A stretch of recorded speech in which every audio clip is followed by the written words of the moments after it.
Sarna code. हाल ही में झारखंड के मुख्यमंत्री ने प्रधानमंत्री को पत्र लिखकर आदिवासियों के लिए सरना धार्मिक कोड को मान्यता देने का अनुरोध किया था। सरना कोड की उपेक्षा को लेकर चिंता जताई गई है, जो संविधान की 5वीं अनुसूची और 6ठी अनुसूची के तहत आदिवासी विकास नीतियों पर प्रतिकूल प्रभाव डाल सकता है।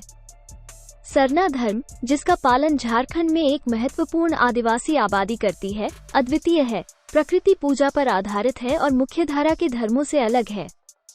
प्रकृति की पूजा करने वाले आदिवासियों की सांस्कृतिक और धार्मिक पहचान की रक्षा करने की जरूरत है। 5वीं अनुसूची, 6ठी अनुसूची वाले राज्यों के अलावा अन्य राज्यों में अनुसूचित क्षेत्रों और एसटी के प्रशासन तथा नियंत्रण के लिए प्रावधान करती है।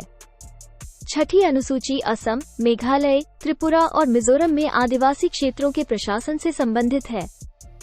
Monoclonal antibodies. हाल के दिनों में केरल के कोझिकोड जिले में निपाह वायरस के प्रकोप के दौरान भारत में मोनोक्लोनल एंटीबॉडी का उपयोग करने पर विचार किया गया है। उच्च मृत्यु दर वाला तथा कोविड-19 से कहीं अधिक गंभीर निपाह वायरस के लिए प्रभावी उपचार की अनुपस्थिति के कारण इसे विकल्प के तौर पर देखा जा रहा है।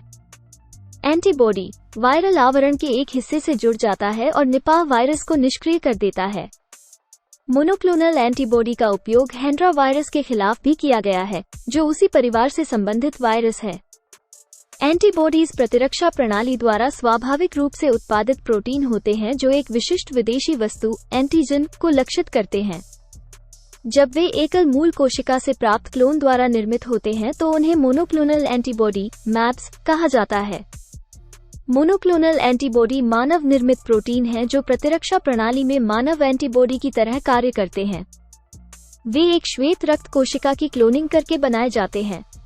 नेपाल में चीन की भू राजनीतिक पहल। हाल ही में चीन और नेपाल ने व्यापार, सड़क संपर्क और सूचना प्रौद्योगिकी सहित कई क्षेत्रों में द्विपक्षीय सहयोग बढ़ाने के लिए 12 समझौतों पर हस्ताक्षर किए।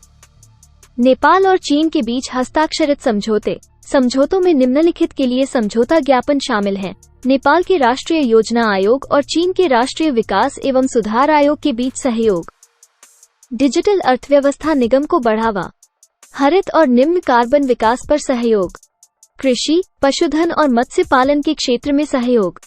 विज्ञान, प्रौद्योगिकी एवं नवाचार और मानव संसाधन विकास के क्षेत्र में सहयोग। नेपाल चीन व्यापार और भुगतान समझौते की समीक्षा के लिए तंत्र। महिला आरक्षण विधेयक 2023 में परिसीमन संबंधी चिंताएं। हाल ही में भारतीय संसद में महिला आरक्षण विधेयक 2023 का पारित होना देश के राजनीतिक परिदृश्य में लैंगिक समानता की दिशा में एक ऐतिहासिक उपलब्धि मानी गई है। हालांकि इस ऐतिहासिक कानून का भविष्य वर्तमान में परिसीमन के मुद्दे के साथ जुड़ा हुआ है, जिसकी विपक्षी दलों ने आलोचना की है। परिसीमन परिचय। परिसीमन प्रत्येक निर्वाचन क्षेत्र में मतदाताओं की समान संख्या सुनिश्चित करने के लिए संसदीय या विधानसभा सीट की सीमाओं को फिर से निर्धारित करने की प्रक्रिया है। ये प्रत्येक जनगणना के बाद कुछ वर्षों में किया जाता है ताकि यह सुनिश्चित किया जा सके कि देश भर में प्रत्येक निर्वाचन क्षेत्र का लोकसभा और राज्य विधानसभा दोनों में एक प्रतिनिधि हो।